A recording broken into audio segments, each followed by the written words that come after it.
احباب گرامی، بحمدہ تعالی حضرت قدوۃ الاولیاء، سند الاولیاء، عمدۃ الاتقیاء، زبدۃ الاصفیاء، حضرت سید شاہ سوار شمس غوث قادری نوشاہی رحمت اللہ تعالی علیہ کا 105واں سالانہ عرس پاک انعقاد پذیر ہے۔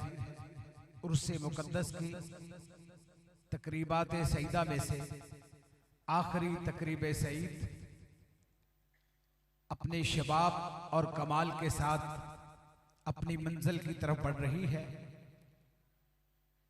نظم کی صورت میں، اشعار کی صورت میں حضور تاجدار کائنات صلی اللہ علیہ وآلہ وسلم کی مدح سرائی آپ سماعت کر چکے، اور اب آپ کی سماعتوں کی نظر کر رہا ہوں۔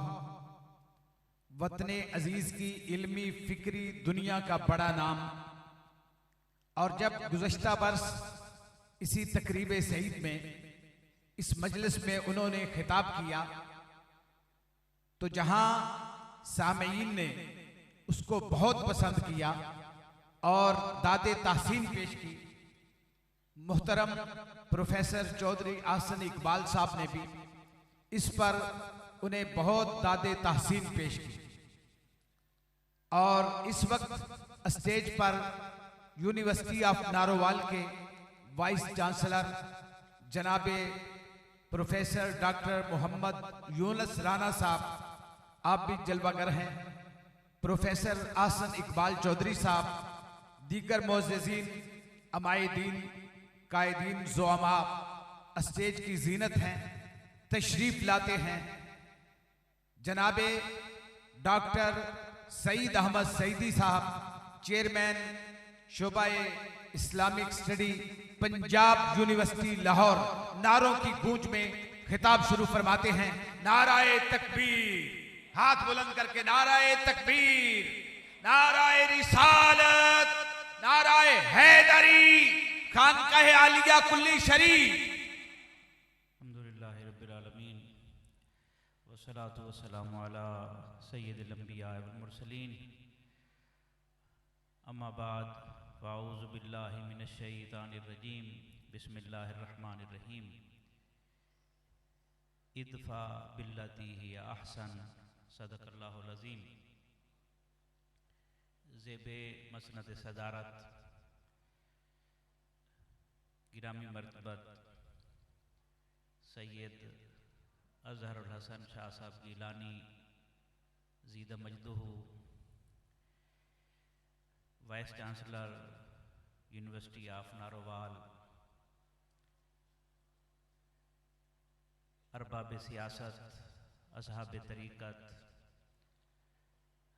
علم اور دانش کی نامور شخصیات، برادران طریقت و نسبت، خواتین و حضرات، السلام علیکم ورحمۃ اللہ وبرکاتہ۔ یہ ایک خانقاہ ہے، اور خانقاہ کا سماجی بقائے باہمی میں بڑا کردار ہوتا ہے۔ تو آج کی نشست میں ہم جس موضوع کو سمجھنے کی کوشش کریں گے، آپ اور میں، علماء کو، مشائخ کو تو ہم سبق سنائیں گے، آپ اور میں جو سمجھنے کی کوشش کریں گے وہ موضوع ہے بقائے باہمی کے فروغ میں صوفیاء کا کردار۔ ہمارا معاشرہ اس وقت سماجی تخریب کا شکار ہے، سیاسی ہو یا مذہبی ہو، عدم برداشت، انتہا پسندی، رائے قائم کرنے میں عدم توازن اور شدت پسندی اس حد تک آگے بڑھ گئی ہے کہ ہمارے پیارے ملک پاکستان کی بقا کو خطرات لاحق ہو گئے ہیں۔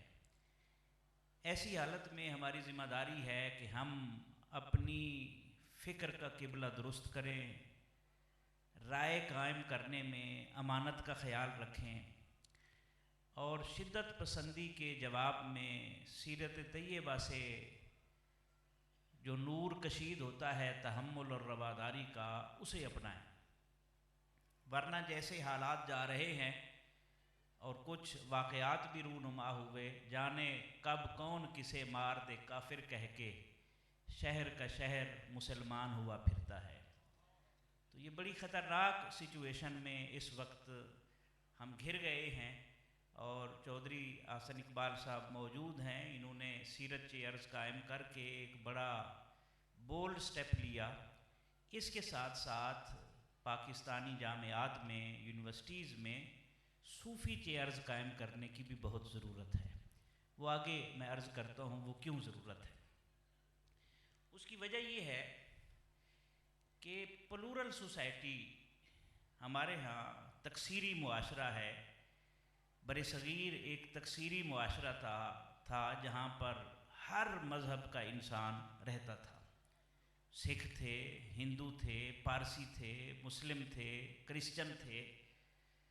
تو پھر ہندوؤں کا اپنا جو ذات پات کا نظام ہے وہ اتنا سخت تھا، اتنا مضبوط تھا کہ شودر کے ساتھ جو سلوک ہوتا تھا وہ آپ کتابیں پڑھے انسان حیران رہ جاتا ہے کہ انسان انسانیت سے اتنا بھی گر سکتا ہے۔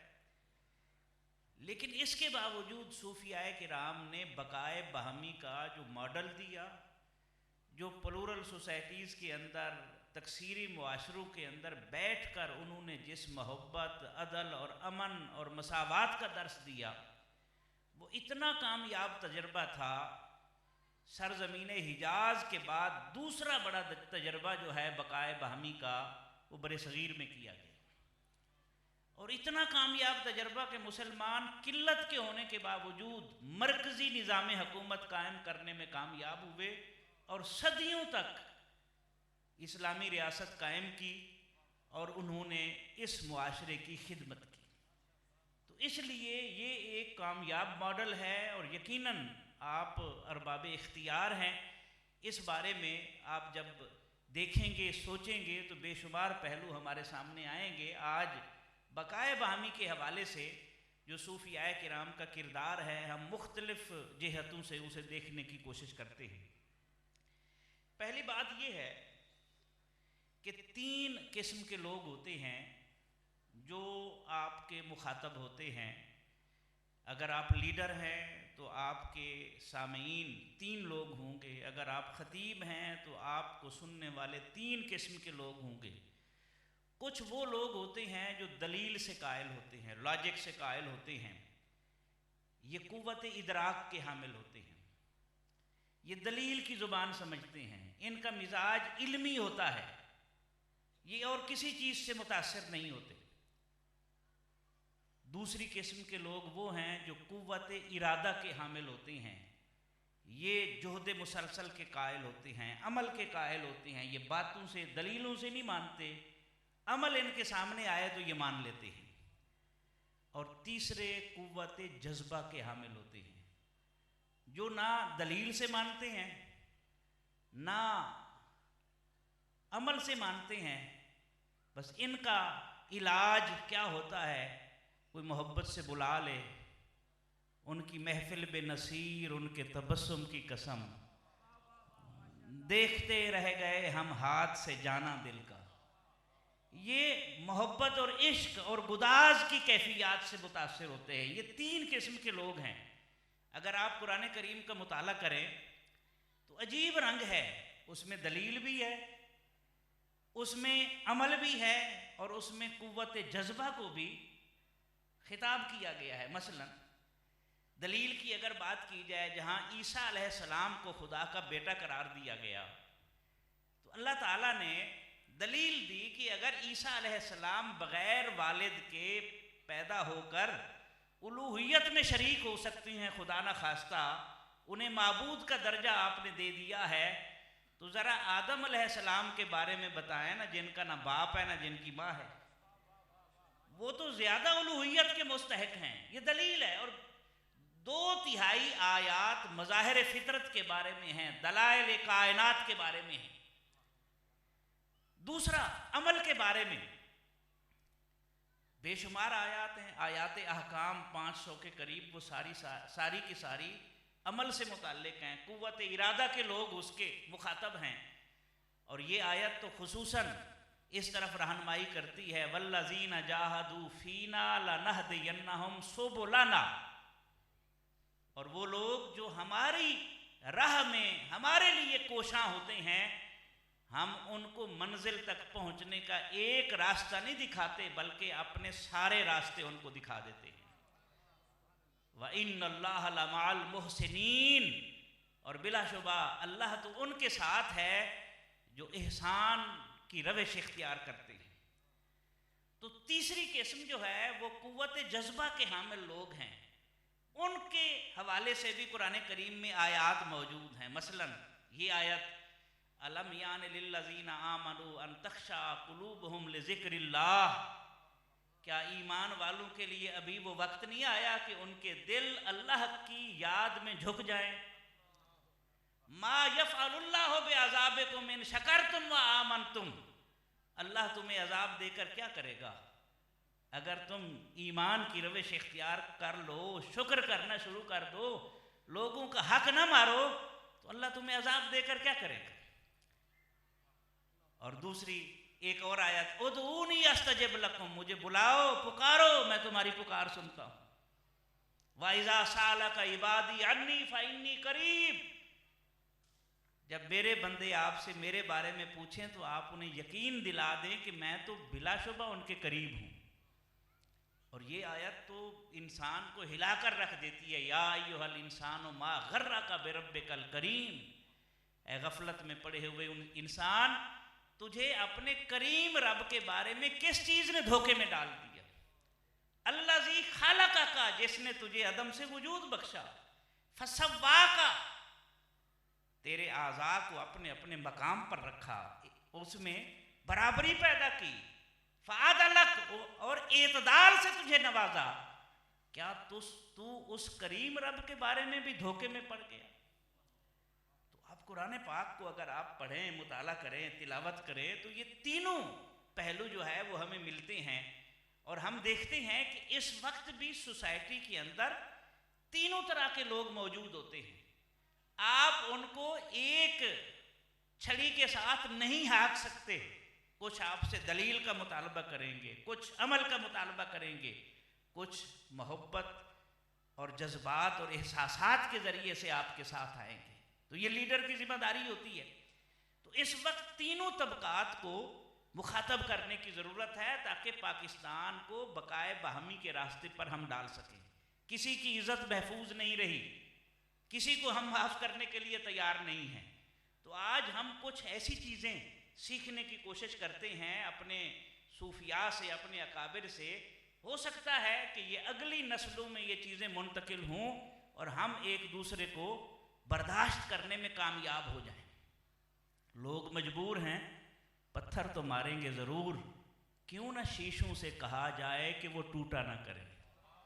کسی کو تو برداشت کرنی ہوگی نا، کسی کو تو درگزر سے کام لینا ہوگا تو ہم بچیں گے، ورنہ تو ایک چھوٹے یونٹ میں دو اناؤں کا تصادم اگر ہو جائے، گھر سب سے چھوٹا یونٹ ہے، میاں بیوی کی انا کا تصادم ہو تو گھر نہیں بچتا۔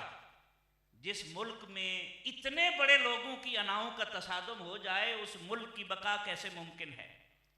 تو اس لیے ضرورت ہے کہ ہم اپنے حصے کا کام کریں۔ حضرت فخر جہاں دہلوی رحمۃ اللہ علیہ، بڑی خوبصورت انہوں نے بات کی۔ وہ فرماتے ہیں کہ قرآن پاک کی یہ جو آیت ہے، یا ایھا الناس اتقوا ربکم الذی خلقکم من نفس واحدہ، اے لوگو تقوی اختیار کرو اپنے اس رب کا جس نے تمہیں ایک جان سے پیدا کیا۔ آپ فرماتے ہیں خواجہ فخر جہاں دہلوی رحمۃ اللہ علیہ کہ یہاں نسل انسانیت سے خطاب ہے، اور اللہ تعالیٰ نے دو باتوں کو باور کرایا ہے۔ ایک یہ کہ تمہارا رب، تمہارا خدا خدائے واحد ہے، ایک ہے، اور دوسرا یہ کہ تمہارا باپ ایک ہے، یعنی رب بھی ایک ہے اور باپ بھی ایک ہے۔ اب سنیں استدلال سنیں، فرماتے ہیں تو پھر اس کے بعد نہ تو خدا کے حکم سے روگردانی کا کوئی جواز مل سکتا ہے، اور نہ ہی کسی قسم کا کوئی نسلی تفاخر باقی رہ جاتا ہے۔ جب ایک رب کے بندے ہیں تو تفریق کس کی؟ جب ایک باپ کے بیٹے ہیں تو پھر نفرت کیوں؟ اور یہی بات ہے، تصوف جو ہے یاد رکھیں یہی سکھاتا ہے کہ تمہارا خالق ایک ہے. ہمارا مخلوق سے رشتہ جو ہے وہ دو جہتوں سے ہو سکتا ہے. بحیثیت مومن یا تو وہ رب العالمین کا بندہ ہے یا پھر رحمت للعالمین کا امتی ہے. دو ہی رشتے ہیں نا. اگر ایمان کی روح سے دیکھیں یا رحمت للعالمین کا امتی ہے یا پھر رب العالمین کا وہ بندہ ہے، دونوں حوالے سے وہ قابل احترام ہے. اگر ایسا نہ ہوتا تو کیوں رسول اللہ صلی اللہ علیہ وسلم اس وقت جب ایک جنازے کے احترام میں کھڑے ہوئے تو کسی نے کہا یا رسول اللہ صلی اللہ علیہ وسلم یہ مرنے والا یہودی تھا. آپ صلی اللہ علیہ وسلم نے فرمایا الیست نفسن، کیا یہ انسان نہیں تھا؟ تو یہ رویہ کیا ہے؟ یہ رب العالمین کے حوالے سے ہے. تو ہمیں بھی اس طرف دیکھنے کی ضرورت ہے. اور تصوف جو ہے وہ سارے کا سارا ہے ہی محبت سے عبارت. علامہ کا بڑا خوبصورت شعر ہے، محبت کے شرر سے دل سراپا نور ہوتا ہے، ذرا سے بیج سے پیدا ریاض طور ہوتا ہے. محبت ایک ایسا جذبہ ہے. حضرت خواجہ نظام الدین اولیاء رحمۃ اللہ علیہ فرماتے ہیں کہ دو راستے ہیں کسی کام کو کرنے کے. اگر آپ دیکھیں کہ ایک جنگل ہے اور اس کو صاف کرنا ہے تو ایک طریقہ یہ ہے کہ آپ مزدور لگائیں، اسے کاٹنا شروع کر دیں اور درخت نکالیں جڑوں سے. ایک تو یہ طریقہ ہے. اور دوسرا طریقہ کیا ہے کہ آپ اس کو آگ لگا دیں. تو جو کام مہینوں میں ہو سکتا تھا وہ چند گھنٹوں میں ہو جائے گا. تو مشائخ چشت تو خصوصی طور پر وہ اور کچھ نہیں کرتے، وہ محبت کی آگ کو سلگا دیتے ہیں. جو محبت کی آگ سلگتی ہے، سلگتے سلگتے جب بھانبڑ مچتا ہے تو پھر رنگ ہی اور ہوتا ہے. میں اس کی مثال دوں. حضرت خواجہ عثمان ہرونی رحمۃ اللہ علیہ نے اپنے مرید خاص خواجہ معین الدین چشتی اجمیری جو ہمارے محسن ہیں بر صغیر کے رحمۃ اللہ علیہ، انہیں اپنے دادا مرشد کے پاس بھیجا، حاجی شریف زندنی کے پاس رحمۃ اللہ علیہ. وہ کچھ عرصہ ادھر رہے، خدمت کرنے لگے. ایک دن عجیب کیفیت ہوئی. دادا مرشد کہنے لگے معین الدین آج ایک خاص لمحہ آنے والا ہے، مجھے بشارت دی گئی ہے کہ جب میں عبادت کے بعد اپنے کمرے سے باہر نکلوں گا تو جو بھی میری زیارت کر لے گا نا اس کی بخشش ہو جائے گی. وہ خوش اعتقادی کا دور تھا. اور ساتھ یہ بھی فرمایا معین الدین یہ کسی کو بتانا نہیں ہے، یہ راز اگر فاش ہو گیا تو پھر اس کا انجام جہنم کی آگ ہے. وہ جیسے مرشد اندر گئے، دروازہ بند ہو گیا، عبادت کرنے میں مصروف ہو گئے، تو معین الدین چشتی رحمۃ اللہ علیہ قصبے میں گئے. ایک بندے کو بلایا، دوسرے کو بلایا، تیسرے کو. کام تو تم کرتے رہتے ہو، آج خاص ایک گھڑی آنے والی ہے، تم آؤ میرے دادا مرشد کی زیارت کرو. جب دادا مرشد عبادت کر کے کمرے سے باہر آئے تو رنگ ہی اور تھا. پورا قصبہ عمرہ ہوا ہے، پورا قصبہ عمرہ ہوا ہے. تو کسی نے پوچھا، مرشد گرامی نے، دادا مرشد نے پوچھا معین الدین یہ تو نے کیا کیا؟ میں نے بتایا تھا کہ راز فاش ہو گیا تو اس کا انجام جہنم کی آگ ہے. خواجہ اجمیر فرمانے لگے اگر اللہ کے اتنے بندوں کی بخشش ہو جائے اور اکیلا معین الدین آگ میں چلا جائے تو یہ خسارے کا سودا نہیں ہے. یہ ہے محبت کا جذبہ، یہ ہے جذب محبت جو سلسلہ چشتیہ کے اندر پورے عروج پر نظر آتا ہے. تو خواجہ محبوب الہی رحمۃ اللہ علیہ فرماتے ہیں کہ ہمارے ہاں تو محبت کی آگ سلگائی جاتی ہے، اور یہ پھر جب بھانبڑ مچتا ہے تو پھر کوئی فرید الدین مسعود گنج شکر، کوئی خواجہ قطب الدین بختیار کاکی، کوئی خواجہ نظام الدین اولیاء رحمۃ اللہ علیہ مجمعین، تو یہ مناظر سامنے آتے ہیں. اسی حوالے سے اگر ہم ایک اور پہلو دیکھیں کہ صوفیاء نے ہمیشہ اپنے پرائے کے دائرے سے باہر نکل کر پوری دنیا کی بھلائی کے لیے احترام انسانیت پر زور دیا ہے. انہوں نے کسی بھی تفریق سے اوپر اٹھ کر اس کی خوبصورت مثال ہے حضرت فخر جہاں دہلوی رحمۃ اللہ علیہ، بڑا نام ہے، خواجہ نور محمد مہاروی جن کے مرید ہیں، شہباز جنہوں نے قابو کیا تھا، وہ حضرت فخر جہاں دہلوی ہیں۔ یہ اپنے دور کا نفیس ترین لباس پہنتے تھے، جو شاید اس وقت کا بادشاہ پہنتا تھا۔ نفاست اور لطافت کمال کی تھی، لیکن لباس اور نفاست خدمت خلق میں آڑے نہیں آتی تھی۔ ہمارا معاملہ الگ ہے، سوچو تو سلوٹوں سے بھری ہے تمام روح، دیکھو تو ایک شکن بھی نہیں ہے لباس میں۔ ہاں جی، ان کی روح شکنوں سے آزاد ہوتی تھی۔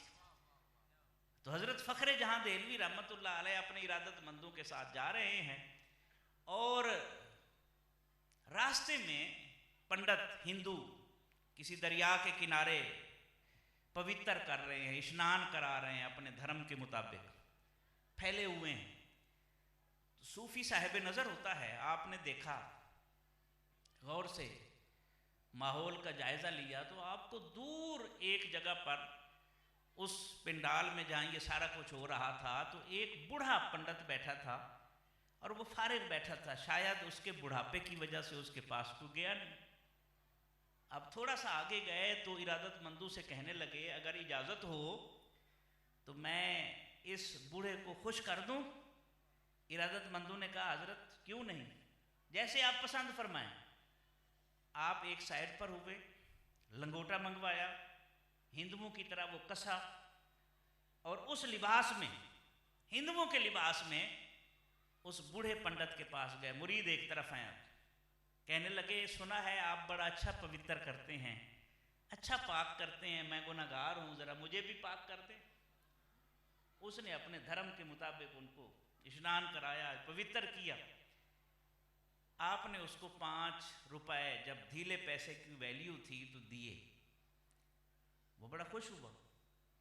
اگلے دن پھر گزرے تو پھر ان کو کوئی میلہ شیلہ ہوگا، چل رہا تھا یہ سسٹم، پھر دیکھا وہ اکیلا بیٹھا ہے، پھر نہ رہا گیا، اسی طرح پھر لنگوٹا کسا، ماتھے پر نشان لگایا، اور پہنچ گئے دوبارہ، اور پھر کہا، کل آپ نے بڑا اچھا پوتر کیا، بڑا مجھے لطف آیا، تو پھر میرے دل نے کہا میں حاضر ہو جاؤں، تو آج پھر کر دیں۔ پھر 10 روپے دیے، پھر کل کی طرح واپس گئے، اسلام کے مطابق غسل کیا، لباس تبدیل کیا، اپنا نفیس لباس پہنا۔ تیسرے دن پھر اسی طرح ہوا۔ تیسرے دن جب کر کے گزرے تو خوشبو ہے، پھیل جاتی ہے۔ تو پنڈتوں میں یہ بات پھیل گئی کہ مسلمانوں کے اتنے بڑے صوفی ایک بوڑھے پنڈت کے پاس آتے ہیں، تو وہ سارے پہنچ گئے اور کہنے لگے، تجھے پتہ ہے یہ کون شخص تھا؟ اس نے کہا، جی میں یہ تو نہیں جانتا، یہ عمل کی بات میں کر رہا ہوں، جو عمل سے متاثر ہوتے ہیں، جو قوت جذبہ والے ہیں، آخری دونوں قسمیں۔ تو کہتے ہیں یہ فخر جہاں دہلوی تھے۔ اس نے کہا، جی میں تو نہیں جانتا تھا، لیکن ان کا اخلاق بھی اچھا تھا، معاوضہ بھی مجھے اچھا دیا۔ کہتی ہے کہ جب انہوں نے یہ بات سنی کہ یہ فخر جہاں دہلوی تھے، وہ اپنے پورے خاندان کو لے کر آپ کی خدمت میں حاضر ہوا، اور کہا، مجھے بھی وہ دین سکھائیں جو انسانیت سے اتنی محبت سکھاتا ہے۔ ٹھیک ہے، تو یہ پہلو صوفی اپنے جو دائرے ہیں نا، ہمارے ہاں ہم تو مسلک کے دائرے سے نہیں نکل سکتے۔ وہ عباس تابش کا ایک شعر ہے جس کا مفہوم یہ ہے، اس وقت شاید ذہن میں نہ آئے، کہ محبت میں تو نسب کا بھی نہیں مذکور، تو چاہتا ہے کہ مسلک پہ گفتگو کی جائے۔ محبتوں میں تو نسب نہیں پوچھے جاتے، اور ہم مسلک کے دائرے سے اوپر نہیں اٹھ سکتے، برادری کے دائرے سے اوپر نہیں اٹھ سکتے۔ دیکھیں نا، ایک حدیث پاک ہے، 3 اس کے حصے ہیں، 3 دائرے ہیں۔ ایک ہے دین کا دائرہ، اس کے بارے میں حضور علیہ السلام کا فرمان ہے، خیرکم من تعلم القرآن وعلمہ، تم میں سے بہترین وہ ہے جو خود قرآن سیکھے اور آگے دوسروں کو۔ یہ پہلا دائرہ، دینی دائرہ۔ ایک عائلی دائرہ ہے، خاندانی دائرہ ہے، خیرکم لأہلہ وانا خیرکم لأہلی، تم میں سے بہترین وہ ہے جو اپنے بیوی بچوں کے حق میں بہترین ہے۔ اور میں تم سب سے بڑھ کر اپنے بیوی بچوں کے حق میں بہترین ہوں. یہ عائلی دائرہ ہے. اور ایک انسانی دائرہ ہے، خیر الناس من ينفع الناس. انسانوں میں سے بہترین وہ ہے جو انسانوں کے لیے نفع بخش ہے. حضور علیہ السلام کا فرمان ہے، معجم طبرانی میں یہ حدیث پاک ہے، کیا روح پرور فرمان ہے. المومن یالف و یولف. مومن وہ ہے جس کے دل میں الفت کے جذبات بچلتے ہیں اور اس کے لیے لوگوں کے دلوں میں محبت کے جذبات مچلتے ہیں. ولا خیر فی من لا یالف ولا یولف. اس مومن میں کوئی بھلائی نہیں ہے جس کے دل میں دوسروں کے لیے محبت کے جذبات نہ مچلے، نہ اس کے لیے لوگوں کے دلوں میں محبت کے جذبات نہ اٹھیں. اس مومن میں کوئی بھلائی نہیں ہے. وخیر الناس انفعهم للناس. اور انسانوں میں سے سب سے زیادہ بہترین وہ ہے جو انسانوں کے لیے نفع بخش ہے. آج جتنے مسائل ہیں، آج پھر ہم اس طرف جا رہے ہیں، نفسیاتی، ذہنی. کیوں؟ ہم خلوت پسند ہو گئے، صحبتیں ختم ہو گئیں، مجلسی زندگی ہماری تباہ ہو گئی. سوشل میڈیا نے اور موبائلز نے اور انٹرنیٹ نے ہماری نسل کو ڈسٹرب کر کے رکھ دیا ہے. اور جب بندہ ڈسٹرب ہوتا ہے اور تنہائی کا شکار ہوتا ہے تو بے شمار پھر جہاں مرضیں لاحق ہوتی ہیں ان کا علاج بھی نہیں ملتا. پھر وہ نور بجنوری کا ایک شعر ہے، شعر و نغمہ رنگ و بو عقل و جنوں دیر و حرم. شعر و نغمہ رنگ و بو عقل و جنوں دیر و حرم. کتنے ہنگامے تراشے ہیں میری تنہائی نے. تو پھر تنہائی کے پھر یہ عذاب سامنے آتے ہیں. جب تک خانقاہیں آباد تھی لوگوں کو نفسیاتی مسائل نہیں ہوتے تھے. وہ درویش بیٹھا ہوا لوگوں کے درد سنتا تھا، ان کو شفا مل جاتی تھی. آج 5-5 ہزار دے کر 3-3 ہزار دے کر ماہر نفسیات کو جا کے اپنی بپتا سناتے ہیں تو تسکین محسوس کرتے ہیں. تو یہ بات سمجھنے سے تعلق رکھتی ہے کہ صوفی سارے دائروں سے اوپر اٹھ کر انسانیت کے دائرے کو مد نظر رکھتا ہے. حضرت ابو الحسن خرقانی رحمۃ اللہ علیہ کی خانقاہ کے باہر لکھا ہوا ہے کہ جو بھی آئے اس سے اس کا مذہب اور دھرم نہ پوچھو، اسے کھانا بھی پیش کیا جائے، اسے رہائش بھی دی جائے. خدا کے عاشق تو ہیں ہزاروں، بنوں میں پھرتے ہیں مارے مارے. میں اس کا بندہ بنوں گا جس کو خدا کے بندوں سے پیار ہوگا. یہ ہمارا دین رحمت ہے. ہم آپس میں ایک دوسرے کو نہیں برداشت کرنے کے قابل رہے. اسی طرح ایک اور پہلو، تصوف ایک دوسرے کو ملانے والی ایک اہم طاقت ہے. خانقاہیں ایک پل کا کردار ادا کرتی تھی. جب بادشاہ اور گدا اکٹھے بیٹھتے تھے ایک دسترخوان پر، ان کو تسکین ملتی تھی، مساوات ہوتی تھی. اور دیکھا جائے تو یہی تو فلسفہ وحدت الوجود ہے صوفیہ کا. وحدت الوجود کے بارے میں مختلف تعبیرات اور تشریحات اور فتویٰ جات جو ہے وہ آپ کو مل جائیں گے. وحدت الوجود کی روح کیا ہے کہ کائنات میں ایک وجود ہے جو ازل سے ہے، ابد تک رہے گا. یہ وحدت الوجود ہے. اس کی بیس کے اوپر جو تعلق بنتا ہے وہ پھر بقا پا جاتا ہے. فانی سے تعلق ہوگا تو فنا کے گھاٹ اتریں گے نا، باقی سے تعلق ہوگا تو بقا نصیب ہوگی نا. اور یہی وجہ ہے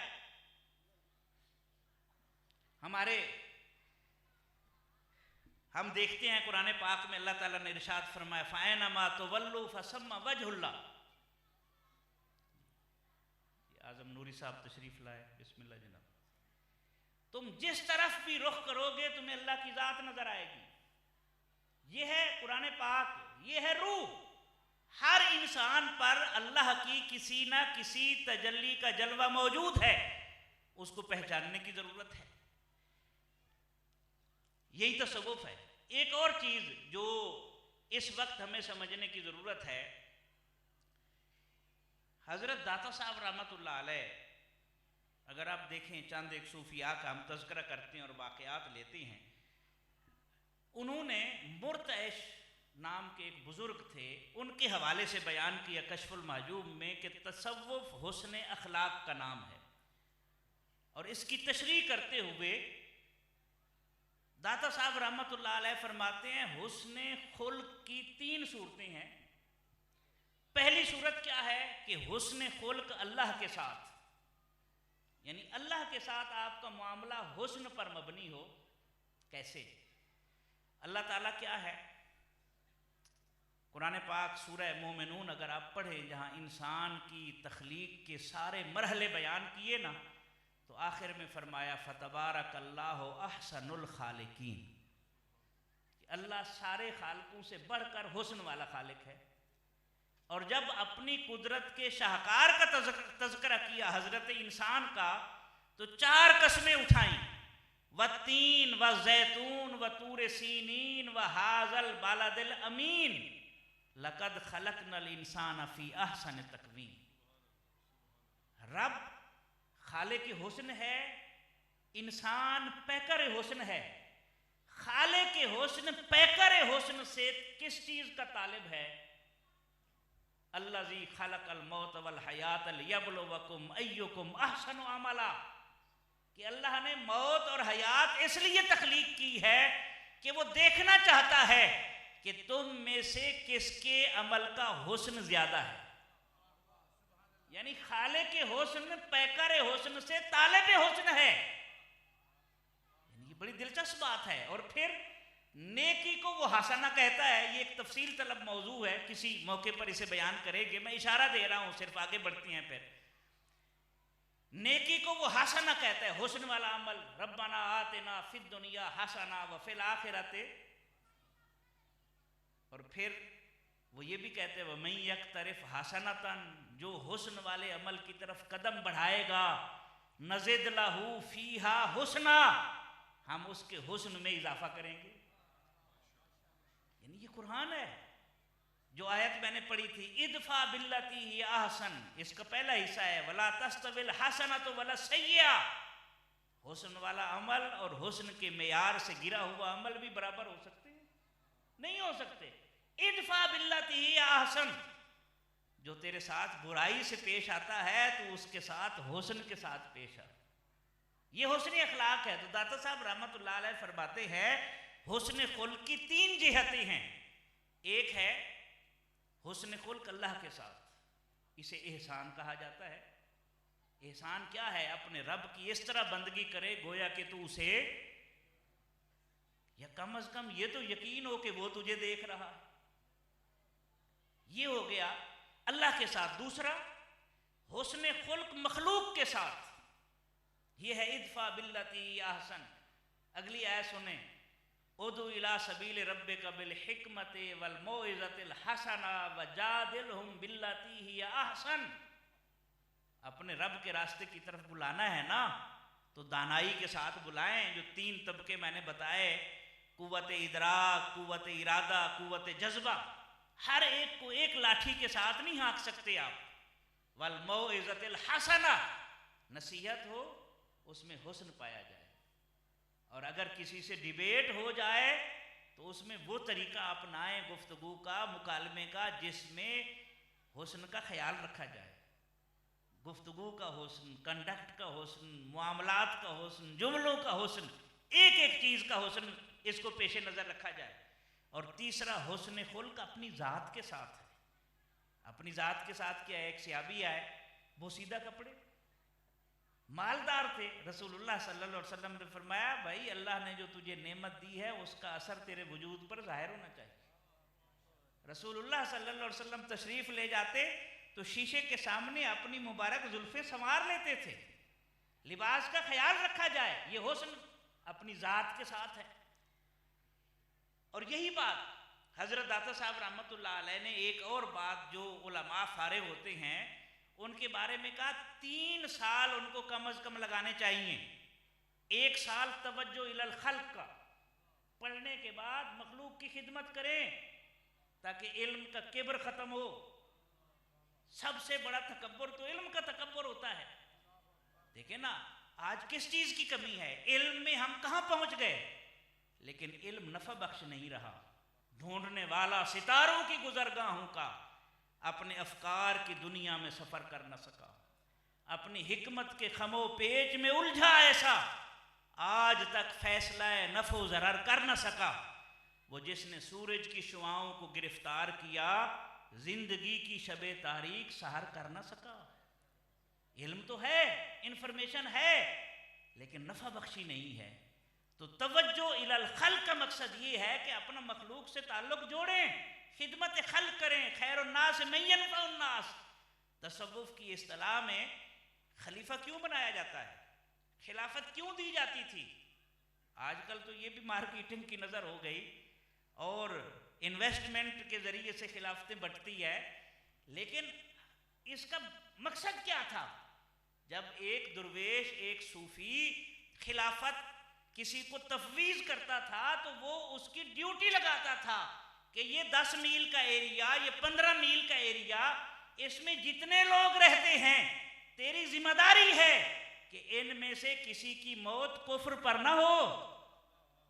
یہ مقصود تھا، لیکن یہ چیزیں ہم بھلا بیٹھے۔ تو توجہ الی الخلق پہلا سال لگائے، اور دوسرا توجہ الی اللہ، اللہ کی طرف توجہ، اور تیسرا توجہ الی نفس، یہ اپنی ذات کی طرف، اپنے من میں ڈوب کر پا جا سراغ زندگی۔ حقیقت تو یہی ہے، تو اگر میرا نہیں بنتا نہ بن، اپنا تو بن۔ پہلے مخلوق، پھر خالق، پھر اپنی ذات۔ پہنچا جو اپنے تئیں تو پہنچا خدا کے تئیں۔ معلوم اب ہوا کہ میں کتنا دور تھا۔ اگر ہم اپنے آپ کو ٹھیک کرنا شروع کر دیں تو معاملات تیزی سے بہتری کی طرف بڑھ سکتے، لیکن ہم ساری دنیا کا ٹھیکہ لے بیٹھے ہیں کہ ہم اسے بھی ٹھیک کریں گے، اسے بھی کریں گے، خود کو ٹھیک کرنے کے لیے تیار نہیں ہیں۔ روز تھک جاتا ہوں کر کر کے مرمت اپنی، روز ایک نقص نیا مجھ میں نکل آتا ہے۔ اپنے آپ کو تو ٹھیک کریں پہلے۔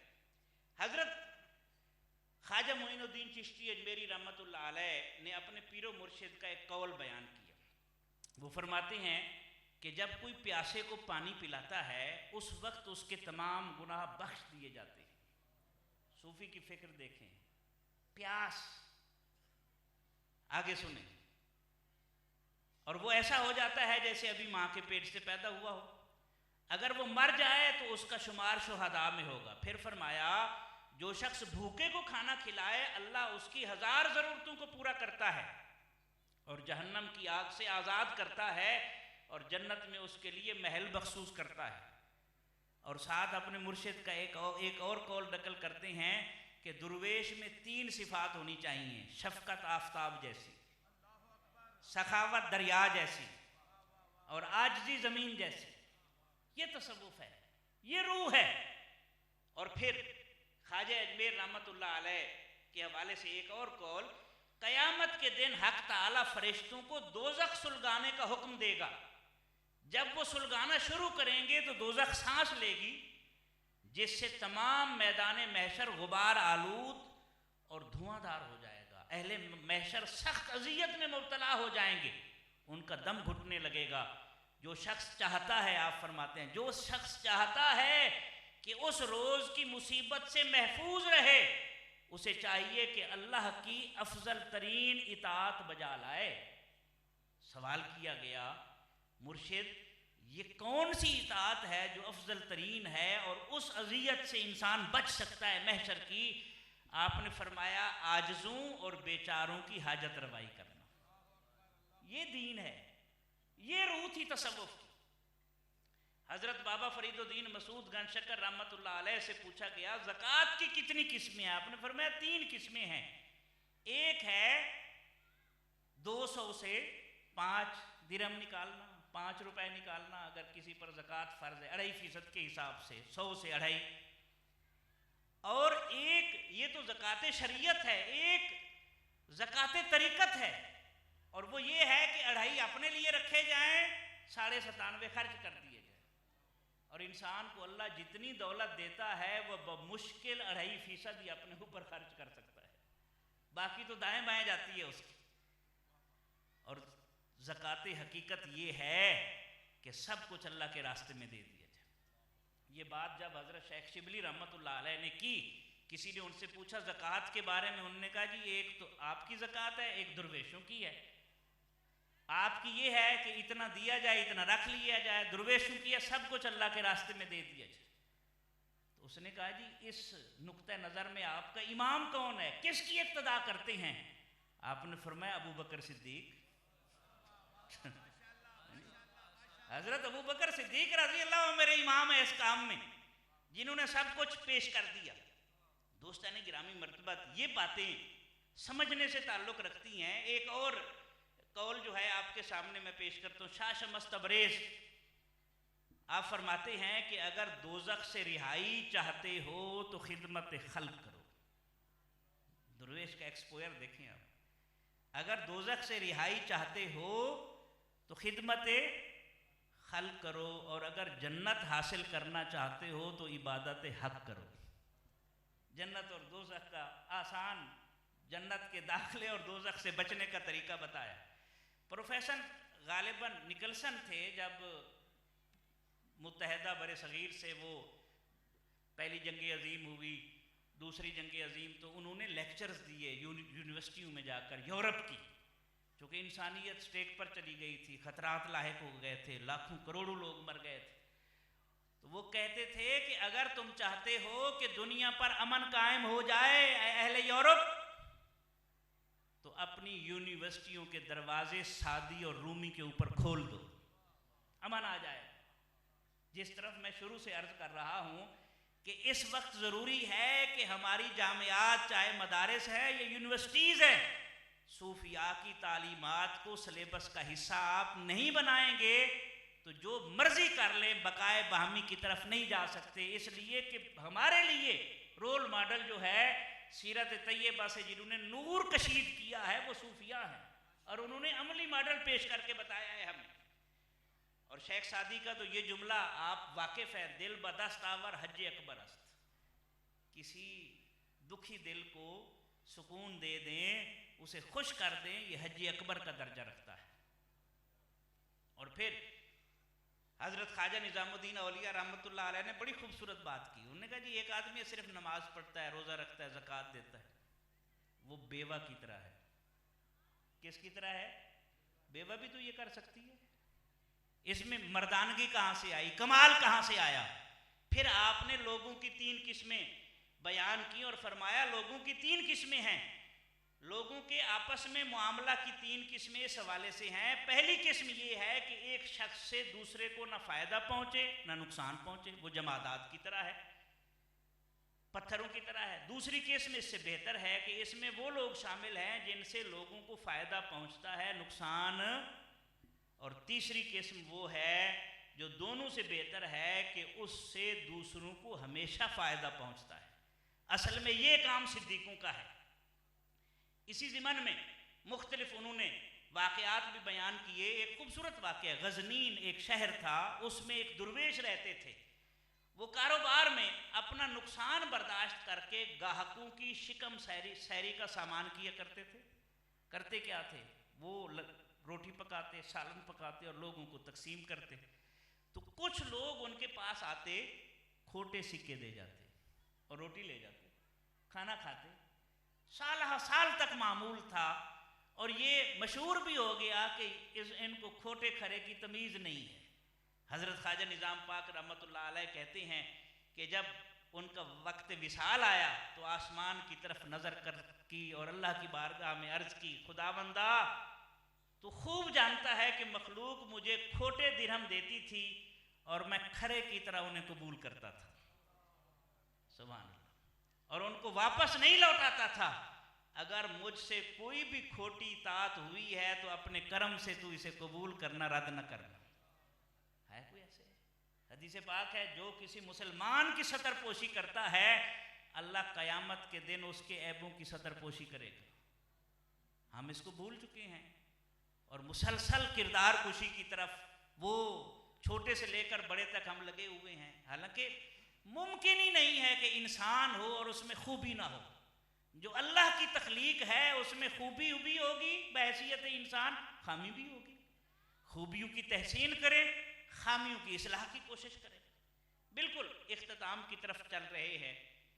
حضرت خواجہ نظام الدین اولیاء رحمۃ اللہ علیہ نے فرمایا اگر کسی کی مالی مدد کرتے ہو نا تو 5 شرطوں کا ہونا ضروری ہے مالی مدد کرتے ہوئے. بڑی دلچسپ. فرمانے لگے 2 صدقہ دینے سے پہلے ہیں, 2 صدقہ دیتے وقت ہیں, اور 1 صدقہ دینے کے بعد ہے. یعنی صدقہ کرنا, خرچ کرنا اللہ کے راستے میں 5 شرطیں. فرماتے ہیں جو 2 شرطیں صدقہ دینے سے پہلے کی ہیں ان میں سے ایک یہ ہے کہ صدقہ حلال کمائی سے ہو, اور دوسری شرط یہ ہے کہ نیت کر کے ایسے نیک آدمی کو دے جو اسے فساد میں, اللہ کی نافرمانی میں خرچ نہ کرے. 2 شرطیں. اور دوسری 2 شرطیں جو دیتے وقت ہیں ان میں سے ایک یہ ہے کہ تواضع ہو, دیتے ہوئے تکبر نہ چھلکے تاکہ اس کی عزت نفس مجروح نہ ہو. وہ انیس کا شعر ہے نا, خیال خاطر احباب چاہیے ہر دم, انیس ٹھیس نہ لگ جائے آبگینوں کو. دل تو آبگینے ہوتے ہیں نا, تو وہ کیوں تقدر پیدا ہو کہ ایک تو تواضع, عاجزی, دوسرا چہرے کے اوپر بشاشت ہو, خوشی کے ساتھ دے رہے ہو, بوجھ نہ ہو, اور اس کی ضرورت کو اپنی ضرورت محسوس کر کے. اور 5ویں شرط یہ ہے, وہ فرماتے ہیں سبحان اللہ, 5ویں شرط یہ کہ جب دے دیا تو پھر کسی سے تذکرہ نہ کرو تاکہ اس کا راز فاش نہ ہو. دوستان گرامی مرتبہ, یہ چند باتیں جو میں نے آپ کی خدمت میں پیش کی ہیں شعوری طور پر. ایک بات حضرت حسن بصری رحمۃ اللہ علیہ کی انہی باتوں میں سے ہے کہ انہیں کچھ لوگوں نے بتایا کہ فلاں شخص آپ کی عیب گوئی کر رہا ہے, تو آپ نے بجائے اس پر غصہ کرنے یا انتقام لینے کے بطور تحفہ اسے تازہ کھجوریں بھیجی. حسد کا جواب حسد نہیں ہوتا, دشمنی کا جواب دشمنی نہیں ہوتا. اگر دشمنی کا جواب دشمنی ہوتا تو فتح مکہ کی کبھی نوبت نہ آتی. یعنی مکہ میں جو مکی زندگی کے 13 سال ہے, ظلم کا ہر نیا طریقہ ایجاد ہوا اور آزمایا گیا. یعنی تپتی ہوئی ریت پر گھسیٹنا, کنکریوں کے اوپر سینے پر پتھر رکھنا, انگاروں پر لٹانا ہے نا, جسم کو 2 اونٹوں کے ساتھ باندھ کر متضاد سمت دوڑانا, جسم چیر دینا, سولی دینا, جسم کے ایک ایک عضو کو کاٹ کر تسکین حاصل کرنا. لیکن کیا ان 13 سالوں میں کسی مسلمان کی زبان سے گالی نکلی ہے؟ نہیں نکلی. ادھر ظلم بڑھتا تھا, ادھر عہد کے نعرے بلند ہوتے تھے. یہ تھی تربیت, یہ مکالمہ. آپ نے کوئی اس طرح کا رویہ اختیار نہیں کیا جس سے تصادم کی کیفیت پیدا ہو. پھر مدنی زندگی کہ اٹھ کر حملہ آور ہوتے رہے, اٹھ کر, لیکن آپ نے برداشت کیا. احد کے موقع پر جب آپ شدید زخمی ہو گئے, صحابہ کرام نے دیکھا کہ لوہا گرم ہے, عرض کی ان کی تباہی کی دعا کرے. آپ نے فرمایا نہیں, ہو سکتا ہے ان کی نسلوں میں سے اللہ کے نام لیوا پیدا ہو جائے. اس کریم رسول کے امتی اگر دعائیں کریں یا اللہ فلاں کو نیست و نابود کر دے, تباہ کر دے, پھر ہم کہاں کھڑے ہوئے ہیں؟ آپ کو پتہ ہے قرآن کریم میں 2 مقامات میں عرض کرتا ہوں کہ کافر کیا کہتے تھے, اللہم ان کانا ھذا ھو الحق فامطر علینا حجارۃ من السماء او ائتنا بعذاب الیم. مشرک کہتے تھے اگر یہ جو جناب محمد صلی اللہ علیہ وسلم لائے ہیں اگر یہ حق ہے, سن لیں, اگر یہ حق ہے تو یہ نہیں کہا ہمیں ہدایت کی توفیق دے, حسد تھا. اگر یہ حق ہے تو ہمارے اوپر آسمان سے پتھروں کی بارش برسات یا دردناک عذاب میں مبتلا کر دے. اور دوسری طرف سے کیا رویہ تھا, حسد کا جواب حسد نہیں ہوتا, دشمنی کا جواب دشمنی. حضور کی شدت احساس دیکھیں, فَلَعَلَّكَ بَاخِعٌ نَفْسَكَ عَلَىٰ آثَارِهِمْ إِن لَّمْ يُؤْمِنُوا بِهَٰذَا الْحَدِيثِ أَسَفًا.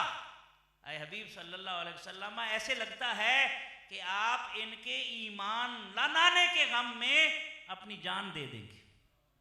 ایک طرف اتنا ہٹ دھرمی ہے, دوسری طرف اتنی شدت احساس ہے. جب شدت احساس اس لیول تک نہیں جاتی, فتح مکہ کا موقع کبھی نہیں آتا. اور مدنی زندگی کے 10 سالوں میں چند سو جو مسلمان تھے, 10 لاکھ مربع میل تک اسلامی ریاست پھیل گئی ہے. تو یہ رواداری ہے, یہ برداشت ہے. اور یہی وہ باتیں ہیں جنہیں ہم نے سمجھنے کی کوشش کرنی ہے۔ آخر میں شاہ عبد اللطیف بھٹائی رحمۃ اللہ علیہ کے اشعار کا ترجمہ میں پیش کر کے گفتگو کو سمیٹنے لگا ہوں۔ آپ فرماتے ہیں اے دوست، اگر کوئی تمہیں برا بھلا کہے تو پلٹ کر اسے جواب نہ دو۔ اگر کوئی تمہیں برا بھلا کہے تو اسے پلٹ کر جواب، بلکہ برداشت سے کام لو۔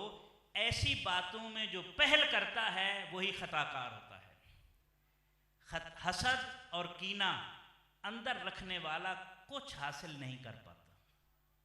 جس کے دل میں حسد اور کینہ اسے کچھ نصیب نہیں ہوتا۔ تو ضرورت ہے اس بات کی کہ ہم اپنے رویوں کی طرف دیکھیں۔ ہمارا سماج، ہمارا معاشرہ جس سماجی عدم برداشت کا شکار ہے، ضرورت ہے اس امر کی کہ ہم عدم برداشت کی بجائے برداشت والا راستہ اپنائیں۔ ہم انتقام کی بجائے عفو درگزر والا راستہ اپنائیں۔ ہم کردار کشی کی بجائے ستر پوشی والا راستہ اپنائیں۔ ہم کسی کی تحقیر کرنے کی بجائے اسے احترام دینے والا راستہ اپنائیں۔ اگر یہ اپنائیں گے تو ہمارا معاملات بہتری کی طرف جائیں گے، اور یہی تقاضا قرآن کا ہے، یہی تقاضا حدیث کا ہے، اور یہی ہمارے بزرگوں نے ہم سے تقاضا کیا ہے۔ عطا اسلاف کا جذب دروں کر، شریک زمرہ لا زنوں کر، خرد کی گتھیاں سلجھا چکا میں، میرے مولا مجھے صاحب جنوں کر۔ میں شکر گزار ہوں قبلہ حضرت صاحب کا اور آپ سب کا کہ آپ نے بڑے تحمل کے ساتھ یہ ساری باتیں سنی، اور اس میں کچھ باتیں تلخ بھی تھیں، لیکن یقینی بات یہی ہے، علامہ نے کہا تھا چمن میں تلخ نوائی میری گوارا کر، کہ زہر بھی کرتا ہے کبھی کار تریا کی۔